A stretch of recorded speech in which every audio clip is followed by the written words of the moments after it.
There is a specific kind of exhaustion that doesn't come from working too hard or sleeping too little.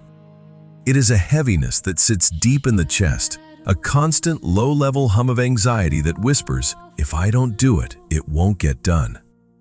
It is the exhaustion of the person who has unknowingly taken on the role of the architect, the builder, and the foundation of their own life, refusing to let anyone else lay a single brick.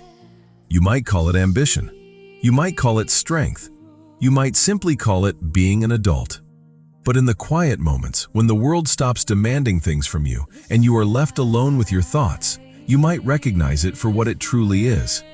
It is a fortress, and you are locked inside it.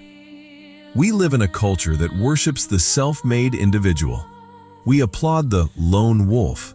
We glorify the hustle, the grind, the person who needs no one, the person who can carry the weight of the world without buckling. But there is a dangerous line where independence stops being a virtue and starts becoming a trauma response. Psychologists call this hyper-independence. It is not just the ability to handle things on your own. It is the compulsive, terrifying need to handle things on your own. It is the belief that relying on another human being is not just risky, but life-threatening. If you are listening to this, chances are you are the strong one in your circle. You are the person everyone calls when they are in a crisis, but you are the person who disappears when you are in one. You are the one who offers help freely, but feels a physical recoil, a visceral sickness at the thought of asking for it. You have convinced yourself that you prefer it this way. You tell yourself that people are unreliable, that they are messy, that explaining what you need takes more energy than just doing it yourself. And while those things may be partially true, they are not the whole truth. The whole truth is much more painful. The truth is that you don't avoid asking for help because you are strong. You avoid asking for help because you are terrified of what it means to need someone. To understand why you built this fortress, we have to look at the foundation. Hyper-independence is rarely a personality trait you were born with. It is a survival strategy you learned. It is a scar tissue that formed over a wound you might not even remember receiving. For many, the seeds of this behavior were planted in childhood. Perhaps you grew up in a home where the adults were physically present but emotionally absent. Maybe they were chaotic, unpredictable, or overwhelmed by their own demons, addiction, depression, or their own unresolved trauma. In that environment, you learned a very specific, very hard lesson. My needs are a burden. You learned that expressing a need, whether it was for comfort, for attention, or for help with a problem, didn't result in that need being met. It resulted in rejection, anger, or worse, indifference. So the child you were, in all your infinite wisdom, made a calculation. You realized that if you had no needs, you couldn't be hurt. If you asked for nothing, you couldn't be disappointed. If you became your own parent, you would never feel the stinging grief of being an orphan in your own home. This phenomenon is often called parentification, when a child is forced to grow up too fast, to become the emotional caretaker of their parents or siblings. You learn to suppress your own vulnerability to stabilize the household. You became the good child, the easy child, the low-maintenance child. And you were praised for it.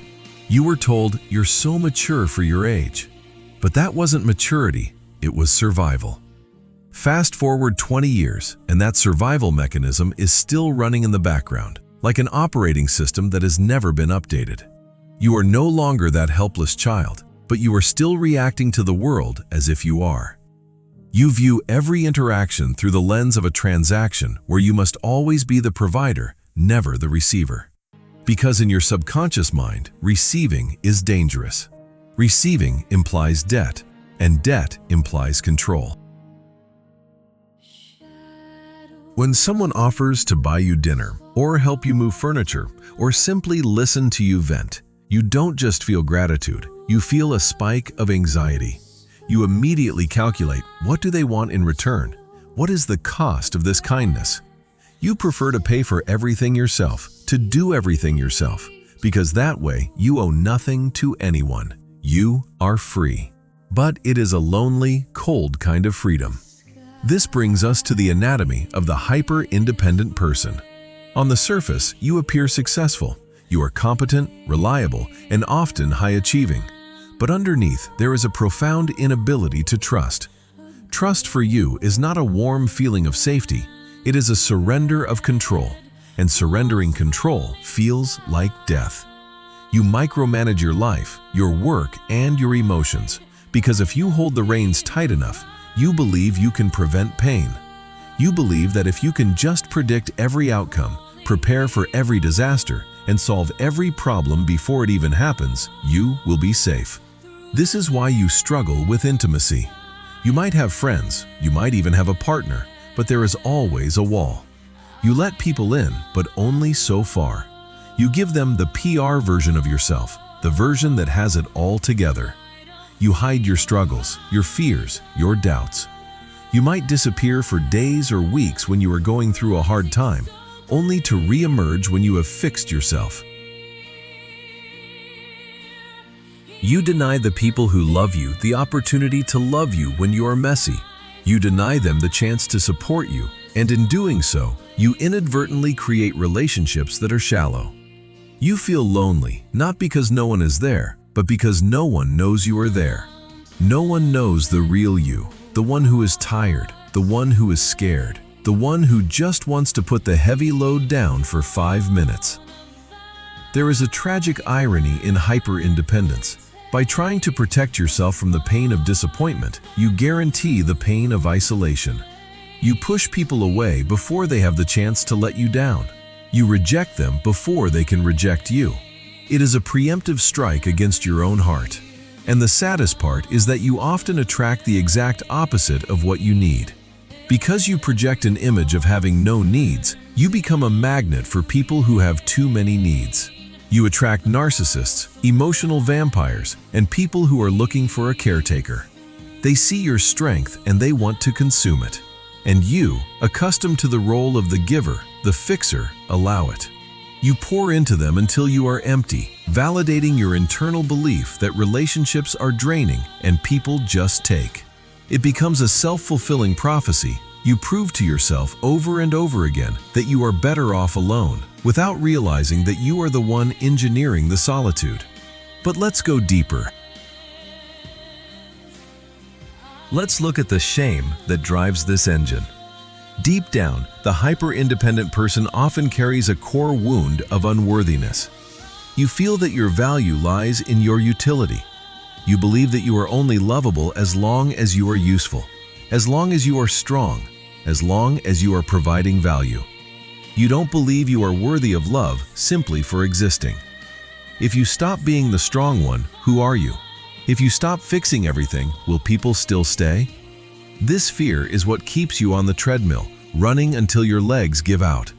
You are terrified that if you show your cracks, people will leave. So you paint over the cracks. You smile when you want to scream. You say, "I've got it," when you are drowning. You are performing a role that is killing you, hoping that the applause will make it worth it. Consider the physical toll of this lifestyle. The body keeps the score. Hyper-independence is a state of chronic hypervigilance. Your nervous system is constantly stuck in fight or flight mode. You are always scanning the horizon for threats, always ready to handle the next crisis. You never truly rest. Even when you are sleeping, your jaw is clenched, your shoulders are tight. You might suffer from mysterious aches, migraines, digestive issues, or autoimmune disorders. This is your body screaming for help because your mouth refuses to. Your body knows that we were not designed to be islands. Human beings are an obligatorily gregarious species. We are wired for connection, biologically, neurologically, and evolutionarily. We need co-regulation. We need to be held, to be heard, to be seen. Denying this need is like denying your need for water. You can survive on very little for a long time, but eventually you will wither. The deception of hyper-independence is that it feels like power. It feels intoxicating to look at your life and say, "I built this, I did this, I need no one." It gives you a sense of superiority. You look at other people, people who are needy, who are dramatic, who wear their hearts on their sleeves, and you feel a mix of pity and judgment. You think, why can't they just pull themselves together? But that judgment is a defense mechanism. It protects you from envying them, because a part of you, a very small, quiet part of you, looks at their ability to ask for help, their ability to fall apart and be caught, and you are jealous. You wish you had that permission. You wish you didn't have to be the adult in the room every single second of every single day. You have confused independence with invulnerability. True independence is the ability to stand on your own 2 feet, yes, but it is also the wisdom to know when to sit down. It is knowing that you can survive alone, but choosing not to because life is richer, warmer, and more manageable when shared.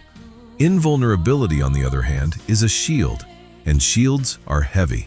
You cannot hug someone while holding a shield. You cannot dance while wearing armor. You are safe, yes, but you are stuck. There is a concept in psychology known as skin hunger or touch starvation. It refers to the physiological and psychological damage caused by a lack of physical contact. But there is also soul hunger, the starvation that comes from a lack of emotional contact. Hyper-independent people are starving. You are starving for a place where you don't have to perform. You are starving for a connection that doesn't require a transaction. You are starving for someone to look at you, see the immense weight you are carrying, and say, "Put it down, I've got this for a while."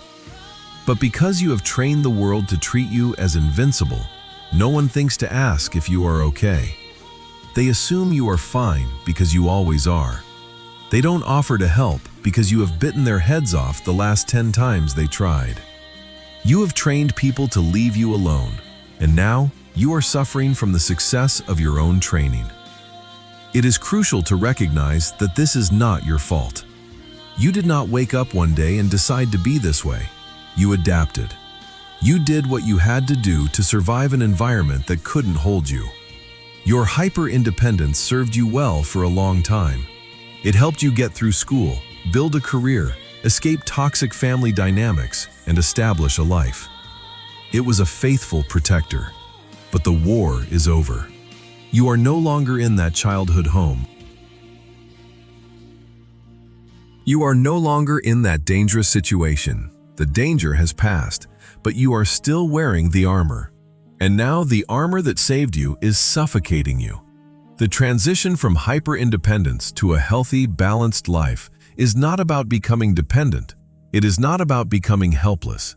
It is about moving toward interdependence. Interdependence is the middle ground.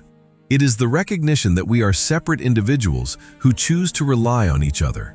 It is the understanding that I can be strong and I can need help. I can be capable and I can be vulnerable. It is the shift from me against the world to me alongside the world. But this shift is terrifying. It requires you to dismantle the very identity you have spent decades building. It requires you to face the terror of the unknown. You have to start asking yourself uncomfortable questions. What am I actually afraid of? If I ask for help, what is the worst thing that could happen? If someone says no, does it mean I am worthless, or does it just mean they are busy? You have to start challenging the stories you tell yourself about trust. You have to start testing the waters. And this is the hardest part, because you will not get it right immediately. You will try to trust someone, and they might let you down. And your brain will scream, "See? I told you, it's not safe." But you have to keep going. You have to learn discernment, learning who is safe to trust, rather than deciding that no one is trustable. Consider the metaphor of a bridge. A bridge is strong, not because it is a solid block of concrete, but because it has supports. It distributes the weight. If a bridge tries to hold all the weight at a single point, it collapses. You are trying to be a bridge with only one pillar. You are buckling under the tension. Healing begins when you allow another pillar to be built. It doesn't mean you stop being the bridge. It just means you stop being the only thing holding it up. You might be thinking, "I don't know how to stop. This is who I am." But it is not who you are. It is how you are coping. Who you are is the person underneath the coping mechanism. Who you are is the person who craves connection, who has dreams, who has a soft heart that has been wrapped in barbed wire for safekeeping. The process of unlearning this behavior is slow. It feels unnatural. It feels like walking backwards.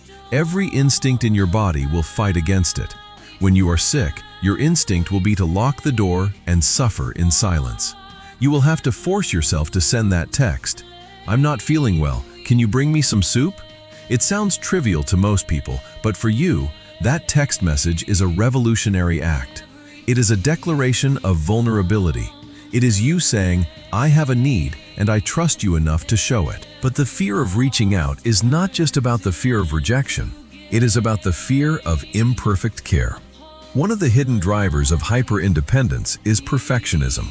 You do everything yourself because you believe that no one else will do it right. You have a specific way of loading the dishwasher, a specific way of managing your finances, a specific way of handling emotional crises. If you delegate a task, you risk it being done slowly, or messily, or differently. And to a hyper-independent mind, different feels like chaos. You would rather exhaust yourself doing it perfectly than suffer the anxiety of watching someone else do it adequately. You have convinced yourself that it is easier to just do it yourself. But you are confusing easier with familiar. It is familiar to be in control. It is familiar to be exhausted. But it is not easier. It is a slow form of self-destruction. This need for control bleeds into your relationships in a way that is particularly damaging. It makes you a magnet for toxicity. This is the part of the story that is hardest to hear, but most necessary to accept. When you present yourself to the world as someone who has no needs, someone who is an endless well of giving, you do not attract people who want to take care of you. You attract people who want to be taken care of. Healthy people, people who are secure, balanced, and capable of reciprocity, often feel repelled by hyper-independence. Why? Because intimacy requires a gap. It requires a space where one person can offer support and the other can receive it. If you are a sealed fortress, there is no way for a healthy person to connect with you. They will try to help. You will reject them, "I've got it," and eventually they will leave, feeling useless and shut out. But do you know who stays? The takers stay. The narcissists stay. The people who are looking for a parent, not a partner, stay. They love your hyper-independence because it serves them. They love that you never ask for anything because it means they never have to give anything. They love that you solve all the problems because it means they can remain passive. You unknowingly enter into a contract where you do all the heavy lifting and they reap all the benefits. And you stay in these draining relationships because, in a twisted way, they feel safe. Being needed feels like love to you. If you are solving their problems, you are in control. If you are the strong one, you can't be abandoned. You mistake your exploitation for your value. You think, "Look how much I do for them, surely they will love me." But they don't love you. They love what you provide. And the moment you stop providing, the moment you collapse and actually need them, they will be gone. And this final betrayal reinforces your original trauma. See? I knew I couldn't count on anyone. This cycle continues until you hit the wall. The wall is inevitable. The human battery is not designed to run on 100% output with 0% input indefinitely. The wall might look like a severe depressive episode. It might look like a panic attack that lands you in the emergency room. It might look like a sudden irrational rage at a small inconvenience. It is the moment your soul goes on strike. It is your psyche saying, "I am not doing this anymore. I am not carrying this alone anymore." When you hit the wall, it feels like failure. You feel weak. You feel ashamed that you can no longer keep all the plates spinning. But the wall is not a failure. It is a rescue mission. It is your body forcing you to stop because your mind refuses to listen. It is an invitation to put down the armor. So how do we begin to heal? How do we dismantle a fortress that has stood for decades? The first step is to redefine what strength actually means. You have spent your life believing that strength means suppression. You thought strength meant silence. You thought strength meant endurance. But that is the strength of a stone, hard, brittle, and unmoving. True human strength is the strength of water, adaptable, flowing, and connected. Strength is having the courage to admit you are human. Strength is looking someone in the eye and saying, "I am hurting," without flinching. Strength is the ability to tolerate the discomfort of being supported. We must move toward a model of interdependence. In biology, there is no such thing as true independence. Trees need soil. Soil needs decomposition. Animals need plants. Predators need prey. Everything is connected in a web of mutual reliance. Why should you be the only thing in the universe that exists outside of this law? Interdependence is the healthy balance where two people can stand on their own, but choose to lean on each other. It is a dance of giving and receiving. To get there, you have to practice exposure therapy for trust. You don't start by handing someone the keys to your soul. That is too much, too fast. You start small. You start with low-stakes vulnerability. Ask a colleague to help you with a small task, even if you could do it yourself. Ask a friend to pick up a coffee for you. Tell someone you are having a tired day instead of a great day. These are small risks, and when you take these risks, observe what happens. Does the world end? Do they mock you? Or do they simply say, "Sure, no problem"? Every time you reach out and you are not punished for it, you are rewiring your brain. You are creating a new neural pathway that says it is safe to need. You also have to learn to tolerate the messiness of support. If you ask for help, people will help you in their way, not yours. They might load the dishwasher wrong. They might give you advice you didn't ask for. They might be clumsy in their comfort. You have to breathe through that irritation. You have to realize that their imperfect attempt to help is an act of love. You have to choose connection over control. Would you rather be right and alone or imperfect and held? This is the fundamental choice. There is a profound grief that comes with healing from hyper-independence. As you start to let people in, you will realize how lonely you have been. You will look back at the years you spent struggling in silence, the nights you cried into your pillow so no one would hear, the burdens you carried that broke your back, and you will grieve for the younger version of yourself who thought they had no choice. You have to let that grief happen. You have to mourn the childhood you didn't have. You have to hug that inner child and say, "I am sorry I made you work so hard. I am sorry I made you think you had to earn your right to exist. You can rest now." Healing is also about boundaries, but not the kind you are used to. You are used to boundaries that keep people out. You need to learn boundaries that keep you intact while letting people in. This means saying no to being the fixer. It means stepping back when someone else is in crisis and letting them handle it, or letting someone else help them. It means retiring from your role as the general manager of the universe. You are not responsible for everyone else's emotions. You are not the emotional janitor of your family. You are allowed to just be a person. You are allowed to be the one who is messy. You are allowed to be the one who doesn't know the answer. Imagine a life where you don't have to scan the room for threats. Imagine a relationship where you can come home, drop your bag and say, "I can't do it today." And instead of judgment, you are met with a warm embrace and a "I've got you."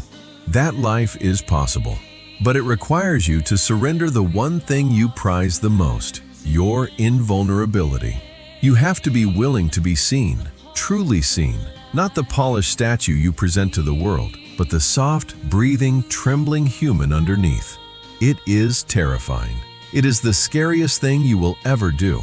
It requires more bravery than doing it all alone ever did. Staying in the fortress is safe, but it is a tomb. Stepping out into the open air is dangerous, but it is where life happens. The air is fresh out there, the sun is warm, and there are hands waiting to hold yours. If you can just bring yourself to unclench your fists. You do not have to prove your worth by how much you can endure. You do not have to pay rent for the space you occupy in people's hearts. You are not a burden. You are a blessing. But you can only be fully received if you stop hiding. The world is not asking you to be strong anymore. The world is waiting for you to be real. Drop the heavy weights. Lay down the armor. Unlocked the door. You have been the soldier for long enough. It is time to just be the human. And you might find, to your absolute surprise, that you are loved not for what you do, or what you carry, or what you fix. You are loved simply because you are you. And that is enough. It has always been enough.